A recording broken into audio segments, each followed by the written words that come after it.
You got a dream, you got to protect it. People can't do something themselves. They want to tell you you can't do it.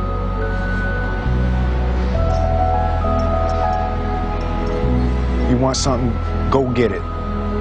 Period. Welcome back to Thinking Critical. This is Wes.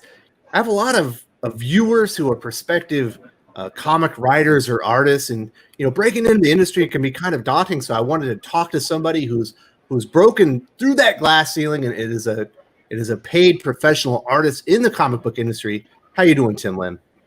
I'm doing fine. Thank you for having me back again, Wes. Yeah, it's always exciting when we can get you in here and talking shop, talking about the things that you love. Specifically now, everyone knows you as a comic book artist. You've got, Black Ops, you've done Trump Space Force, you did Soul Finder, you got all these wonderful projects out there. But you've been kind of around the comic book industry for quite a while, right? How did you get into this? Yeah, you could say I kind of orbited around the comic book industry, and because the way I got into it is so unorthodox, I'm not stressing it as a model to emulate, but it kind of shows that the way you break into the industry is so multitudinous at this point that there's so many ways you can do it. The way I broke into the industry was actually through merchandising. A little known fact is that in the merchandising field, doing art for licensed products like t-shirts and posters and stuff, that actually pays really well. Just to give you an example, if you do a t-shirt design and your royalty payment is only like 75 cents per shirt sold, that might sound like very little on paper, but if you're selling to a retailer like Hot Topic or Spencer's or Kohl's nationwide, that is a lot of money that you can make right away. Now, the bad side about that is that the exposure isn't there. I mean, how often do you go into a store, buy a t-shirt or a poster and ask yourself, I like this t-shirt, I wonder who did the art for it? Most people don't, not unless you actually stay involved with the merchandising scene, or unless someone's art is just immediately recognizable. So long story short, the way I broke into it was I was doing shirt designs for $1 a day t-shirt sites like T-Fury, Ripped Apparel, Shirtoid, that type of thing. And one day I happened to be at BotCon because I did a charity t-shirt for Peter Cullen, who was the voice for Optimus Prime. And a representative from Hasbro noticed me and was like, "Oh, you're the guy who does those t-shirt designs?" I said, "Yeah." And he said, "Well, if you want to take a shot at doing the licensed stuff, you draw robots really well. Here's some information for a licensing company, and they do all of our merch for us. It might be worth a shot." So I approached them. They saw my portfolio of at least a year's worth of t-shirt designs, and they're like, "Well, you seem to be really good. You can draw robots really well, so let's get you started." So after a decade of doing merchandising art, I kind of decided that this is fun, it pays well, not something I want to do for the rest of my life. And I just happened to be connected to a friend of mine who actually runs the largest comic book store in Texas, and he knew I wanted to do something along the lines of cover work. That was kind of like my dream job, I guess, in anything in the arts. So we went to San Diego Comic-Con. He introduced me to some people from IDW. And they said, "Well, do you have a resume or a portfolio?" And I didn't have a professional portfolio, but I did have an iPad with over 500 designs I did over the course of 7 years, working for various licenses like Marvel, Lucasfilm, Nickelodeon, Valve, et cetera, et cetera. And I showed that to them, and they're like, "Holy cow, that's a lot of art that you've done." And they basically approved me on the spot. And they said, "Well, here's a list of the books that we have coming up. Which one would you be interested in?" And I chose Back to the Future because Back to the Future was going to be a brand new book coming out within the next 5 months. And I said, "Yeah, that's the one I want to work on." So the rest is kind of history. I started with Back to the Future. And ever since then, I've done so many IDW titles I can't even count anymore. I've done colors for like Archer and Armstrong, like one of their covers that another artist did. I've teamed up with like Matt Weldon. I've done several covers since then, and then the time came to do sequential work, and the rest is history kind of after that. But it kind of shows there was this non-orthodox approach to getting in. I kind of sneaked in through the back door, and I never went to art school. I'm completely self-taught. I never once took a formal art class outside of like college prereqs, like, drawing 101 and what we had to do in high school. So that was my way of doing it. And even though that's not the way of doing it, as far as like, well, I'm going to do exactly what Tim did, it just kind of shows that the traditional model of like, well, you have to go to art school, you have to be an apprentice, those rules are rather old.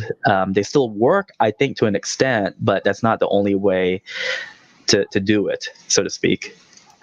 Tim, I think your story is even more interesting than that. You're kind of selling yourself short. I know you got published through Antarctic Press. Like, how did you get into Antarctic Press? Did they come and find you? That's another really good thing to discuss, because it's kind of the elephant in the room, where the find your own opportunities, right? Yes, the comics industry is tiny. After you do enough conventions, and by enough, I mean like 3 to 4, you end up knowing people, you end up making friends, that type of thing. And the elephant in the room in the comics industry is not only is it small, but it's all about who you know. And this is the part that's kind of daunting, because it does mean that you have to put yourself out there.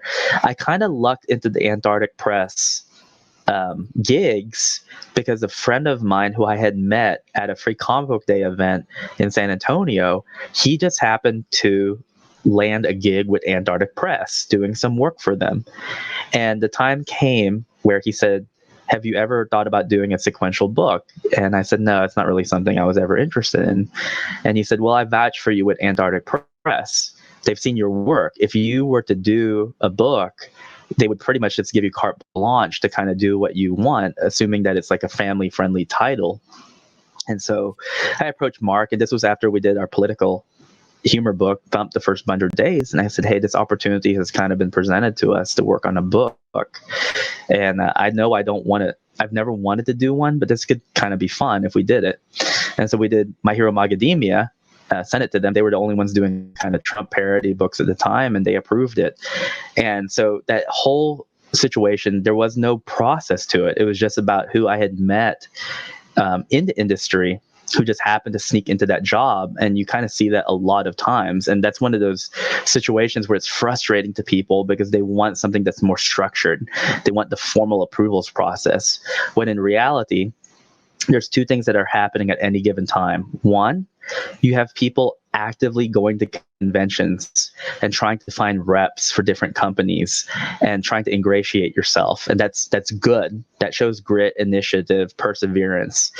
On the other hand, you also have people from the industry actively scouting and trying to find people to hire.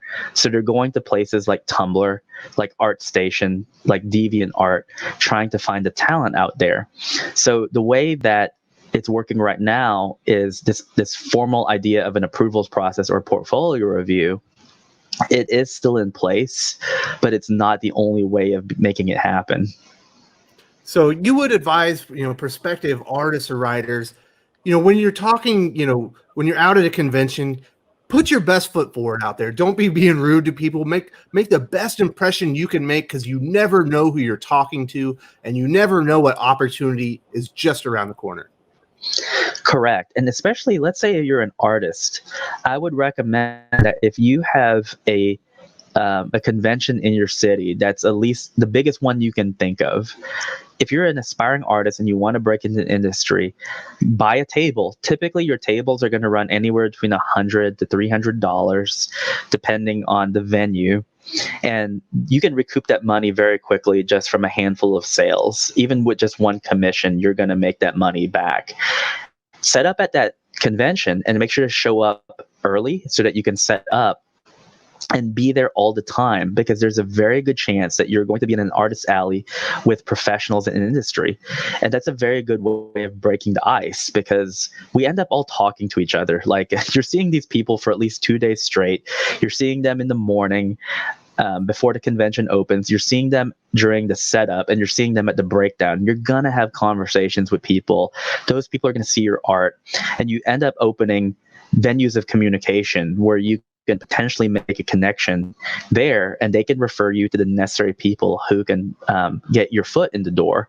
So having that level of personal interaction is good. it gets your face and name out there. But what you were saying is especially true. Be kind, courteous, and cordial to the people that you interact with at these conventions, and especially online. And you'll be surprised as to where you can go. Now, as far as being courteous to people online, obviously, when I started, we were doing political humor and political parody.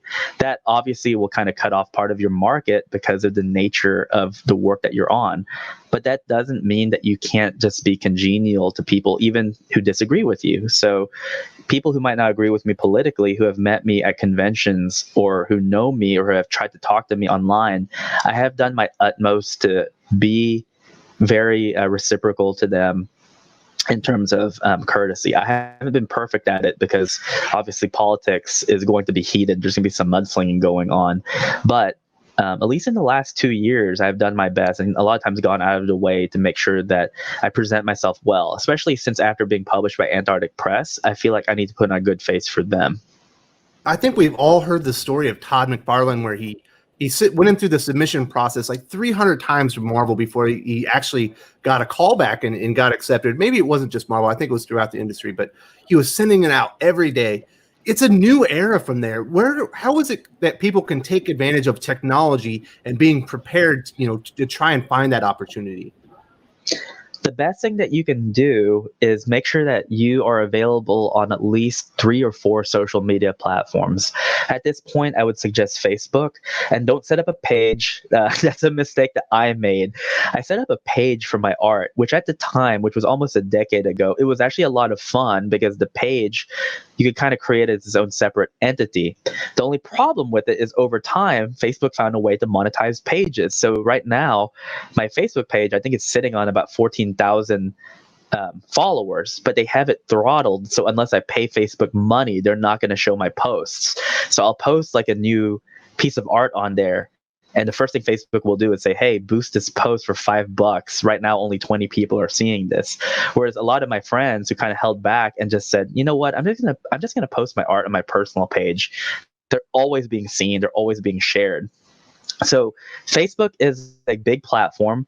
Make sure, and it's free. So make sure if you're an artist or a writer, you have a workout, you have something you want people to see, you want to get noticed, make sure you post on there. Make sure that you navigate the minefield of Twitter and post on there too, because those viral retweets are going to be very helpful. Instagram is a wholly image-based social media platform. So I would encourage you to go on Instagram. It's also drama free, which means that you can typically post something and kind of just ignore it and just kind of let it do its own thing. And then choose one of these places like an ArtStation or a Deviant Art to get on as well, so that you will always have a portfolio out there for people to look at. And these are all just free things you can do. You don't necessarily have to have a devoted website to your work or a portfolio.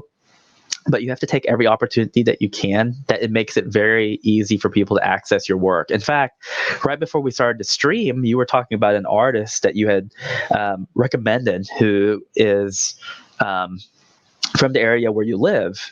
And I remember, just a few minutes ago, clicking on them on Google, and the hardest part about it is that there's actually not that much piece of art out there for me to peruse. I just kind of wish that when you click on a Google image search, it should just be kind of a plethora of things to look at. So that's what you want it so that if anyone hears your name, they should be able to Google you and find you very easily, and make sure that you're accessible for others, so that those talent scouts out there or people looking at potential hires can be able to find your work. Do you think, as far as artists go, should they be, genre specific? If they want to be a horror artist, should their portfolio only be horror art? If they only want to do capes, should they only be doing superhero art? Or would you say try and have all your bases covered, because you just never know? Yeah, it depends on what you want to do. If you're only going to be satisfied by doing horror-based works, I would focus on the horror stuff. If you want to do capes, I would do cape artwork. Now, here's the funny thing about the capes, though. So this has been something that's been in place for a long time, and I don't think this has transmuted in any way.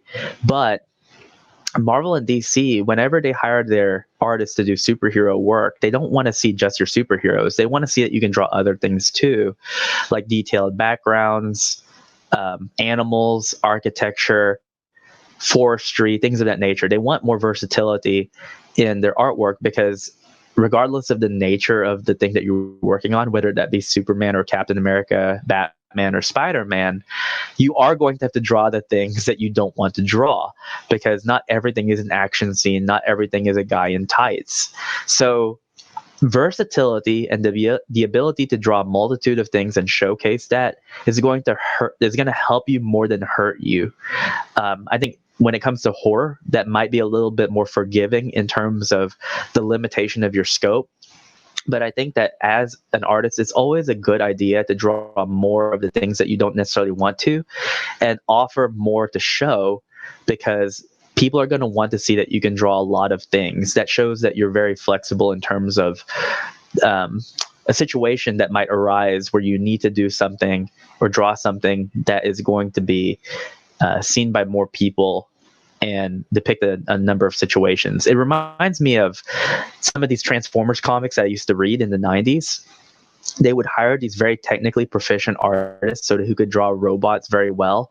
But I always laughed whenever they would draw people, because you could tell that people weren't their forte. But in a book with giant robots fighting, one thing that's been consistent in Transformers is a human element. So it was always jarring. It always took me out of the scene whenever you would have situations where they would show the humans. And I was like, oh my gosh, I should have hired like another artist to come in and draw the people, because it's very obvious from the scene that they're not good at drawing humans. So that's just an illustration of where that can really hurt you if you're so specialized in one thing that when the time comes to draw something else, you're not prepared for it. You know, I don't want to get into all the details of finances or whatnot. You are a comic book artist, but you have a full-time, career in another vocation.